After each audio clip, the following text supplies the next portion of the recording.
দর্শক, স্বরাষ্ট্র উপদেষ্টার কর্মসূচি থেকে সরাসরি যোগ দিচ্ছেন সহকর্মী মোহাম্মদ আলাউদ্দিন। আলাউদ্দিন, আইন শৃঙ্খলা পরিস্থিতি নিয়ে উপদেষ্টা কি বলছেন?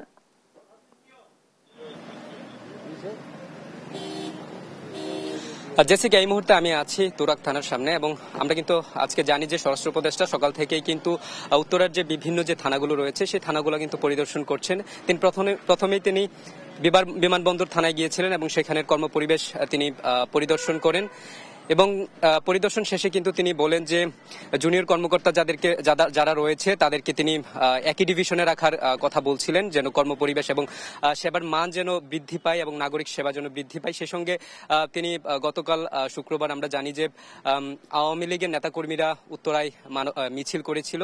সেই মিছিলের ব্যাপারেও তিনি বলেছিলেন যে যদি পুলিশের যদি নিষ্ক্রিয় ভূমিকা থাকে সে ব্যাপারে কিন্তু তিনি যথাযথ আইনানুগ ব্যবস্থা নেবেন। তার পরবর্তীতে তিনি উত্তরা পশ্চিম থানা পরিদর্শন করেন এবং এই মুহূর্তে তিনি মাত্র পরিদর্শন করে গেলেন উত্তরা তুরাগ থানা এবং একটু আগেই তিনি তার সাথে কথা হচ্ছিল এবং তিনি যেমনটা বলছিলেন যে এখন পর্যন্ত যে তিনটি থানার মধ্যে তুরাগ থানার কর্মপরিবেশ এবং পরিষ্কার পরিচ্ছন্নতার যে বিষয়টি আছে সেটি আসলে যথেষ্ট ভালো ছিল অন্য যে দুইটি থানা পরিদর্শন করেছেন সেগুলো থেকে। এখন এই মুহূর্তে তিনি আবার উত্তরা পূর্ব থানার দিকে যাচ্ছেন এবং এই ছিল আমার কাছে স্বরাষ্ট্র উপদেষ্টা জাহাঙ্গীর আলম সাহেবের যে পরিদর্শন, সে পরিদর্শনের সর্বশেষ সংবাদ।